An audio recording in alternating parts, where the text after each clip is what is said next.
Bonjour les amis, comment allez-vous? Bonjour. Bonjour à tous.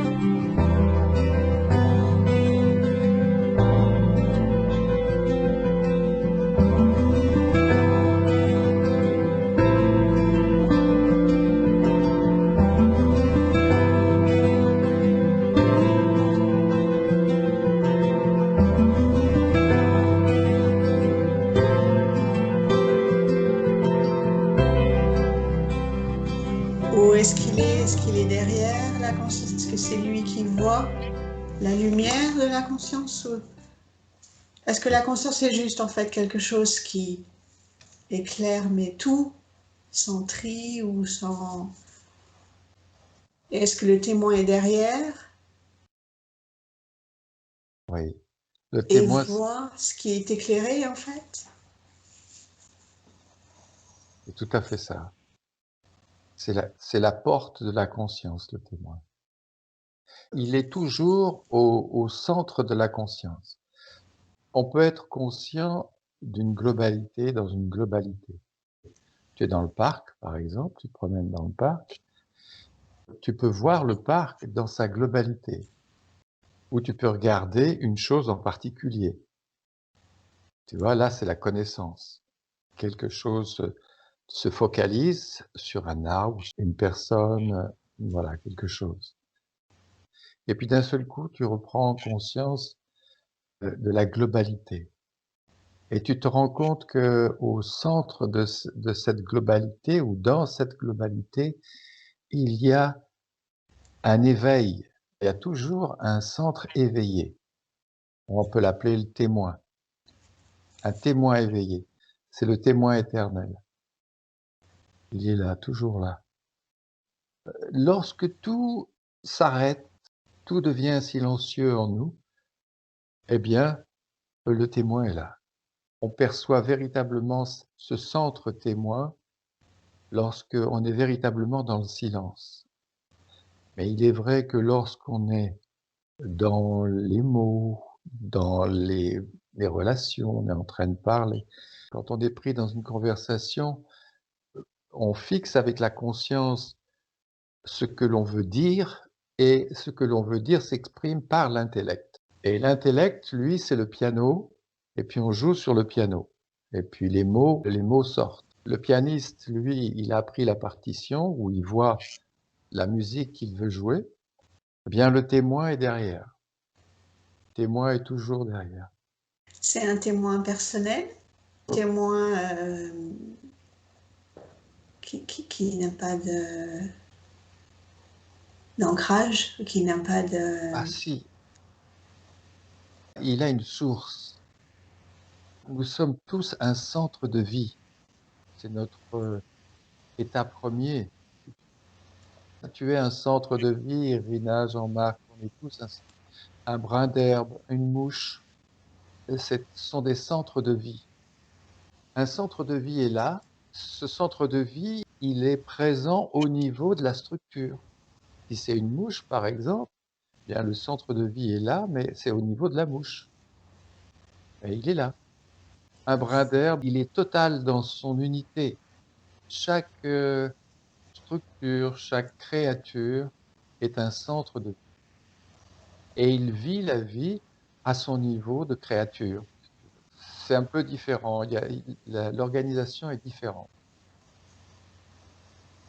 Mais pour un être humain, il est une unité, une globalité, et il y a toujours ce centre de force de vie qui est là, qui est son être.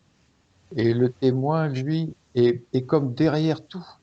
On peut prendre conscience de la puissance, peut être témoin de la puissance, témoin de l'amour, témoin de la lumière, Tu vois, il est comme derrière tout, tout, tout, tout. Le témoin peut faire place à une immensité qu'on appelle la présence, mais il est toujours là, malgré tout, puisqu'on se dit, tiens, je peux parler de la présence. Si je peux parler de la présence, c'est qu'il y a un témoin de la présence, c'est que le témoin est là. Ah, donc il y a un témoin qui est là, même dans une immensité, dans un infini incroyable, le témoin est toujours là. Même dans sa source absolue, le témoin sera toujours là. Ah, oui, il y a des choses merveilleuses. Nous, on est très au ras des pâquerettes, hein. On n'a pas grand-chose dans notre conscience, finalement. On n'a que notre vie sociale, relationnelle, ici et là. Mais dès que l'on se tourne vers l'intérieur, c'est une porte qui s'ouvre. C'est un royaume qui s'ouvre. Alors, on n'y croit pas. Bah oui, on n'y croit pas parce que on s'est pas tourné vers le royaume, on s'est pas tourné vers la vie. Mais pour quelqu'un qui se tourne vers l'intérieur, il va faire inévitablement des expériences qu'on va dire incroyables relativement à ce que l'on vit dans notre société, quoi, qui est vraiment au ras des pâquerettes. Vous voyez, c'est pas très bon. La vie sociale, hein, je vous en parle pas, vous en faites l'expérience. Mais Jean-Pierre, ce qui rejoint la source, c'est l'être spirituel qui rejoint la source. Ah bah exactement, c'est tout à fait ça. C'est lui le plus subtil. Quand on est dans l'être spirituel, on est tout en haut d'une montagne. Il y a une grande réceptivité, il y a une grande sensibilité. On peut recevoir tous les messages. On est en connexion avec des plans très subtils.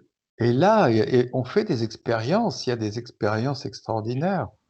Sur le plan physique, si on élève sa conscience, on permet à notre individualité de devenir encore plus subtile. Et évidemment, ceux qui font pas l'expérience, ben, ils peuvent douter, ils sont en droit de douter d'ailleurs. C'est normal qu'ils doutent. J'ai un ami au travail, c'est un des hommes d'entretien de l'école, qui n'est pas du tout ni religieux, ni porté sur le domaine spirituel. Et il a eu, il y a quelques années, il est tombé dans la rue, il s'est cogné la tête par terre, il n'a pas pu se rattraper, et il est tombé dans le coma. Et donc c'était quelqu'un qui avait très peur de la mort avant cette expérience. C'était une grande peur chez lui. Et pendant qu'il était dans le coma, il s'est vu sortir de son corps et il s'est retrouvé au-dessus de son corps. Il a vu les gens autour de lui qui essayaient de l'aider. Et il est resté un long moment comme ça, évanoui. Et là, il a pu voir qu'il était un avec tout ce qui était autour de lui. Il a vécu cette expérience. Il s'est vu sortir de son propre corps. Il s'est vu au-dessus de son propre corps. Et après, il a vécu cette expérience de l'unité. Il était tout et tout le monde, tout ce qui était autour de lui, quoi. Et puis, il est retombé dans son corps. Il est retombé dans son corps, mais il n'a pas vu le moment où il est rentré dans le corps. Il s'est vu se rapprocher de son corps, et là, ça s'est arrêté pour lui. Il s'est vu sortir, mais pas rentrer. Et il m'a dit que maintenant, il n'a plus du tout peur de la mort. Tout ça, ça a complètement disparu. Il sait ce que c'est, en fait, ce qui va se passer, et ça l'a complètement libéré de cette peur qui était profonde. Tu vois? Enfin, voilà, ça va dans le sens de ce que tu disais là. Il y a des dizaines de milliers de personnes qui ont fait cette expérience. Aux États-Unis, il y a quelques années de ça, il y avait les Near-Death Experience, tu sais, comment on appelle ça en français? Les morts imminentes. Les morts imminentes, voilà. Et donc, ils ont fait des appels à témoignages pour plein d'émissions. Et il y a en fait, ils se sont rendus compte qu'il y a des millions d'Américains, qui ont vécu ce genre d'expérience, mais qui n'osaient pas en parler. Tu vois? Et c'est à travers cette émission on a eu la même en France, hein, à un moment donné. C'est à travers cette émission qu'ils se sont rendus compte qu'il y a des millions d'Américains qui ont vécu ce genre d'expérience, mais qui n'osent pas le dire. Donc c'est beaucoup de monde. Oui, oui, c'est beaucoup de monde.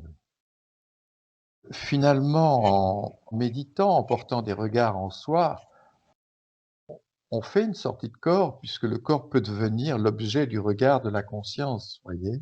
On peut parfaitement, prendre conscience de son corps, prendre conscience de la vibration du corps, prendre conscience, de la tête et des jambes, du corps, voyez? Le corps devient l'objet du regard de la conscience. On est déjà moins dans le corps. On est déjà moins dans le corps. Bon, c'est pas une véritable sortie de corps, mais on comprend que le corps a sa vie propre. Plus on va le regarder, plus on va voir qu'il est très autonome et que c'est une entité, physique, corporelle, qui est déjà aboutie. Elle a tout. Elle a tout cette, entité corporelle. Ben voilà, on est là, puis on fait plein d'expériences et c'est ça qui ouvre la conscience. On est là pour ça. Vous voyez comme ça nous sort, de cette espèce de trou, de vortex social, vous voyez? On voit autre chose. On sort de là. Il faut sortir de là parce que c'est tellement étroit et le problème, c'est qu'on n'évolue pas. Il y a pas d'évolution là-dedans. La dernière vidéo, elle est sympa, je trouve, elle est vraiment très bien parce qu'on met l'accent sur l'animalité. C'est comme si on disait: «Mais, la société, elle est en fond à prédominance animale». Ce sont les instincts animaux qui s'expriment au travers d'une apparente, évolution matérielle, on va dire. Je regardais une émission, sur les indigènes. Les indigènes dans la jungle, avant de couper un arbre, ils font une prière pour l'esprit de l'arbre, voyez? Un arbre pour eux, c'est quelque chose de sacré. Ils lui demandent pardon, ils lui parlent, ils lui expliquent que c'est pour eux, pour les aider. Après, ils coupent leur arbre et puis ils font leur pirogue. Ils comprennent que c'est précieux, tout ce qu'ils ont autour d'eux. À cause du moi je connais, nous n'accordons plus d'attention et cessons d'être ouverts aux choses, aux gens que nous pensons connaître. C'est alors qu'un processus de vieillissement mental et psychologique s'amorce. Voyez, moi je connais si, le moi veut absolument avoir fait quelque chose et il se sent être un moi parce qu'il s'identifie à ce qu'il a fait et il dit: «Moi j'ai fait ceci, moi j'ai fait cela». Et de le dire aux autres, de l'exprimer. L'autre est une espèce d'ombre à laquelle il ne porte aucune attention, mais il lui faut son ombre quand même, voyez? Il lui faut une oreille, quoi, il a une oreille en face de lui, il pourrait le faire devant sa glace, mais il faut quand même, quelqu'un, quoi, voyez? Parce que le concept de moi et l'autre est là. Le moi a besoin d'un témoin, qu'il écoute et qu'il entende pour, dire moi, voyez? Alors, il faut son ombre. Je dis une ombre parce qu'on voit bien que le moi ne tient plus compte de l'autre. Il y a pas une relation, il y a pas une écoute réciproque et puis, un échange, vous voyez? Un échange.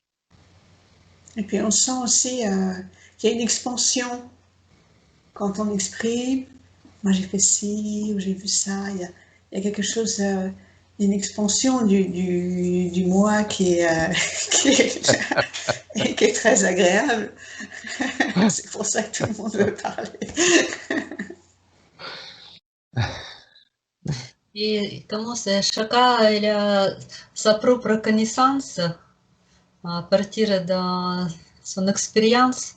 C'est parce que il y a connaissance, mais connaissance elle est propre de chacun. Parce que moi je peux dire, moi je connais, euh, je sais, l'autre aussi il dit c'est, mais pour chacun il a sa propre connaissance, c'est ça? Oui, ce qui serait intéressant dans le moi je sais et moi je connais, Connaît. c'est voilà, tu vois? Moi je connais, moi je sais, c'est déjà de faire un petit peu le ménage chez soi et de se dire, je dis: «Je connais» et «je sais». Mais qu'est-ce qu'elle est cette connaissance? Est-ce que c'est une connaissance rapportée ou est-ce que c'est une connaissance d'une véritable expérience que j'ai faite? Voyez? Et si on regarde un peu les connaissances rapportées, on en a un grand paquet dans notre... C'est plus ce que j'ai entendu à la télévision, et puis après on fait des débats avec ce qu'on a entendu à la télévision. Donc ce sont des discussions d'une connaissance rapportée. Puis il y a beaucoup de choses sur lesquelles ils reviennent. Ah bah finalement, c'est pas tout à fait ça, si et là. Alors il y a des gens qui vont discuter des heures à partir d'informations qu'ils ont entendues à la télévision. Il y en a qui se crêpent le chignon. Et puis finalement, ah bah zut, on s'est trompé. Ils ont débattu de choses qui étaient fausses. Vous voyez, ça serait intéressant pour vous de vous dire, tiens, je parle d'une chose en ce moment, mais je parle d'une chose que j'ai entendue et dont je parle maintenant. Donc c'est donc une chose répétée. Voyez. Et finalement, on parle beaucoup de choses répétées. Voyez. Surtout en ce moment avec le Covid. Voilà, on entend plein de choses. On Voilà. rapporte plein de choses au bureau, donc chacun répète en fait, peut-être en fonction de la chaîne de télé qu'il a suivi, les différentes informations. Des fois que ça se recoupe, des fois non. Mais c'est vrai, c'est terrible, hein. On fait un copier-coller en fait. Voilà, c'est tout à fait ça. Finalement, on a très peu de sujets de discussion sur des expériences qui nous sont personnelles. Avec connaissance apportée, il faut prendre un peu petit recul ou comme un petit espace. Qu'est-ce qu'il faut faire? Oui.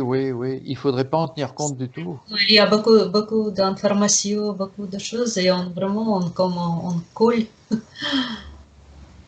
Exactement. Les informations indiquent que moi je connais beaucoup de choses, mais ça donne beaucoup d'influence. Voilà, c'est quelque chose qu'on nous a dit. Après, on discute de ce qu'on nous a dit. Donc, le moi je connais, vous voyez, moi je sais. Il faudrait qu'en vous, vous disiez, tiens, je parle de quelque chose là maintenant. C'est une expérience personnelle ou est-ce que c'est du rapporté? Bon, ben, c'est du rapporté. Et si c'est du rapporté, on peut mettre une distance. On est en droit. Il y en avait un c'était un Canadien. Bernard de Montréal. Bernard de Montréal. Il disait, moi, si un jour ma femme, elle me dit qu'elle a vu des extraterrestres, moi, je lui dirai, je ne te crois pas. Et un jour, c'est arrivé. C'est rigolo parce que... Alors, elle me dit, mais quand même, je suis ta femme, tu pourrais me croire quand même. Non, moi, je ne te crois pas. Tant que je ne l'ai pas vu, moi, je ne te crois pas.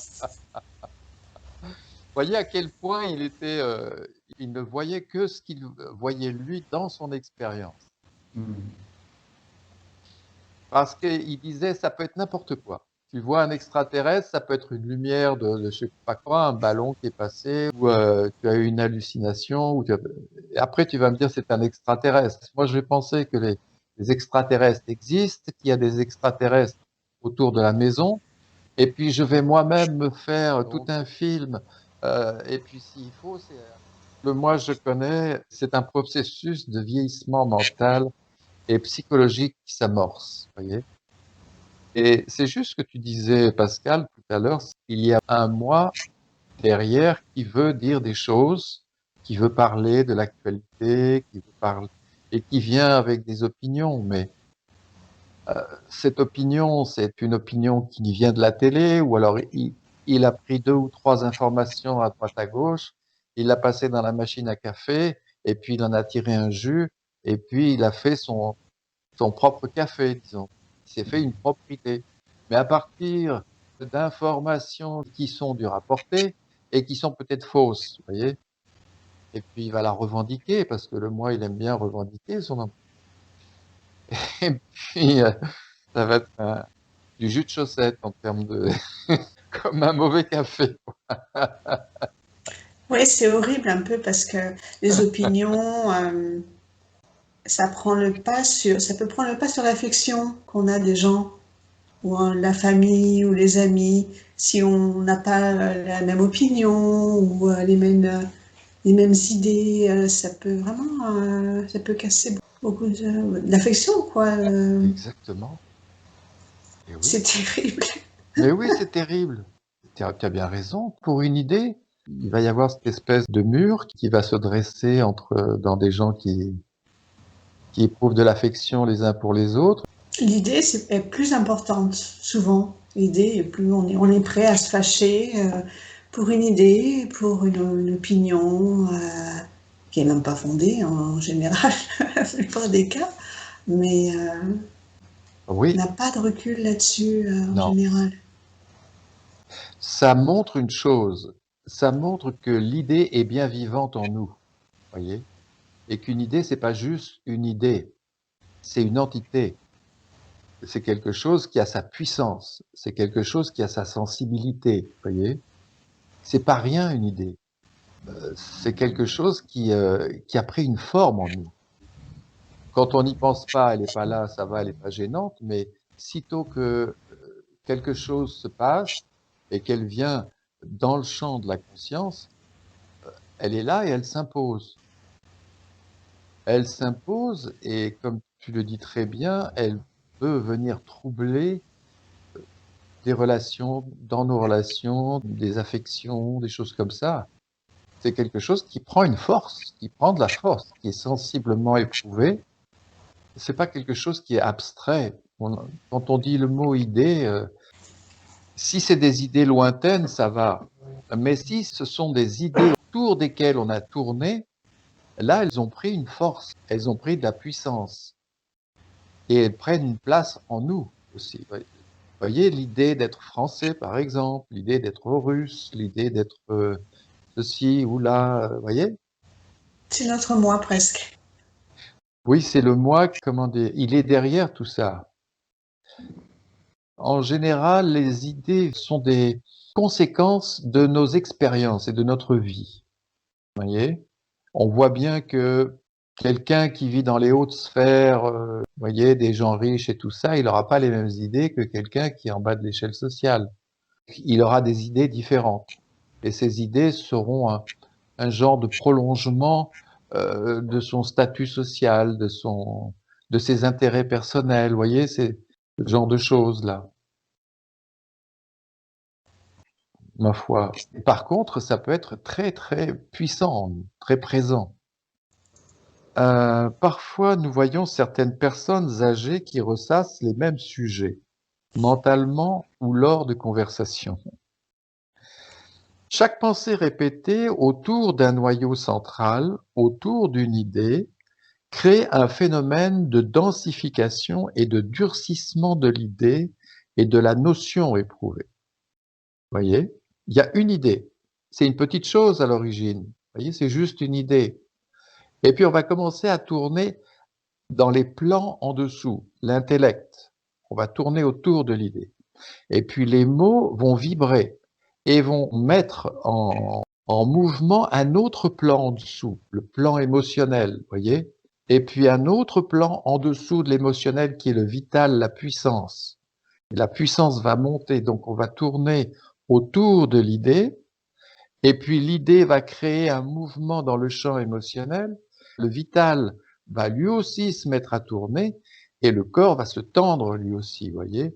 Et quand on est totalement dans l'expression de l'idée, vous voyez, eh bien, l'individualité, elle est totalement impliquée là-dedans. Tous les plans sont impliqués, et ça tourne. Et ce mouvement de rotation, sur les plans, on va dire, vital, astral et tout ça, crée des formes. Voyez, chaque pensée répétée autour d'un noyau central, voyez. La répétition est d'ailleurs un principe de l'endoctrinement et du conditionnement. Voyez, la répétition des mots. Pourquoi? Parce que lorsque nous pensons, nous employons du son. Et comme nous l'avons vu, le son est de nature vibratoire. Le son a le pouvoir de créer des formes et de les densifier. Il est l'outil de l'imagination par excellence. C'est un pouvoir, le son est un pouvoir. Le son a le pouvoir de structurer, de construire, Mais il apporte également de l'énergie et maintient les formes psychiques créées en cohésion. Ça veut dire que si vous pensez à une chose, vous allez la maintenir en cohésion. Ne pensez plus à une chose et elle va elle va disparaître. Vous voyez, plus on pense à une chose et plus ça se densifie. Il densifie les conceptions mentales. Plus on pense à une chose et plus elle s'impose en nous. Voyez comme parfois certaines personnes ont peur du silence. Elles se sentent perdues dans le silence. Alors elles parlent beaucoup. Elles cherchent à maintenir en elles, grâce au bavardage, aux vibrations des mots et du son, les sensations, les sentiments, les notions qui les rassurent. Il y a donc en fond des peurs. La plupart des idées et des images mentales que nous avons nourries, on a peur du silence parce que le silence, pour nous, c'est le vide. Voyez, on n'a pas perçu, on n'a pas traversé le silence. Vous voyez, dans le domaine spirituel, on dit il faut traverser le silence. Il faut rester dans le silence, traverser le silence et découvrir ce qu'il y a derrière le silence. Voyez, et il y a la présence. Vous voyez, la fameuse présence de Jean-Marc. Il faut donc accepter ce silence puisque c'est notre fond finalement. Lorsqu'on accepte le silence, on va se détendre et puis on va découvrir qu'il y a une vibration, qu'il y a une énergie, qu'il y a une lumière, qu'il y a de l'espace. On va découvrir qu'il y a un véritable royaume derrière ce silence. Mais ça fait peur au moi. Le moi, lui, il veut se sentir. Dans le silence, il a l'impression de se dissoudre. Il est difficile pour nous, êtres pensants, de mesurer à quel point le son et les mots sont puissants. Car précisément, nous évoluons en quasi-permanence dans le champ vibratoire des mots. Un être humain, vous le mettez dans le silence, il peut devenir un peu fou. Il a ce manège mental, verbal, depuis sa naissance. Il vit avec ça dans la tête, voyez, et ça vibre. Et c'est une présence.